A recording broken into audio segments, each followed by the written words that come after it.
બોગરાએ murder કર્યું છે તો પોલીસની પહેલી જવાબદારી એવી આવે કે મેહુલ બોગરા ઉપર એફઆઈઆર દાખલ થાય 103 બીએનએસ મુજબ।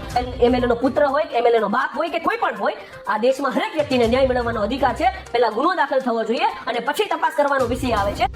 નમસ્કાર મિત્રો, સ્વાગત છે આપણી યુટ્યુબ ચેનલમાં। તો દર્શક મિત્રો, અત્યારે જે ગોંડલની અંદર જે ગણેશ જાડેજાનો કેસ છે ને, આ કેસમાં મિત્રો અત્યારે રાજકુમાર જાટ નામના વ્યક્તિનું અત્યારે જે રહસ્યમય તરીકે મોત થયું છે, તો આ કેસમાં મિત્રો અત્યારે એડવોકેટ મેહુલ બોગરાએ મિત્રો પોલીસ વિશે અને અત્યારે જયરાસિંહ બાપુ વિશે મિત્રો અત્યારે બહુ મોટી વાત કરી છે અને એક પોતાનું નિવેદન પણ આપ્યું છે।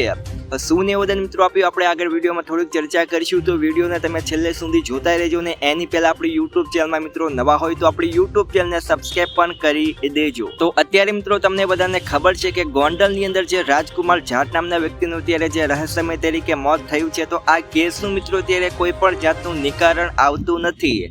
આ કેસ લગભગ મિત્રો મહિનાથી પણ વધુનો સમય આ કેસને થઈ ગયો છે। હવે આની વચ્ચે મિત્રો અત્યારે મેહુલ બોગરાએ એવું નિવેદન આપ્યું છે કે કોઈ પણ વ્યક્તિએ જો કોઈની પણ હત્યા કરી હોય અથવા તો તે વ્યક્તિ પર કોઈ શંકા જતી હોય અથવા તો કોઈ પણ વ્યક્તિએ સામેવાળા વ્યક્તિ ઉપર હત્યાના આરોપ નાખ્યા હોય તો પોલીસે તેની તપાસ કરવી જોઈએ અને પોલીસે તેના વિશે એફઆઈઆર નોંધવી જોઈએ। અને અત્યારે જે રાજકુમાર જાટ નામના વ્યક્તિનું અત્યારે જે ગોંડલની અંદર જે રહસ્યમય તરીકે મોત થયું છે, તો પોલીસે આ વિશે કોઈ પણ જાતની ફરિયાદ નોંધી નથી।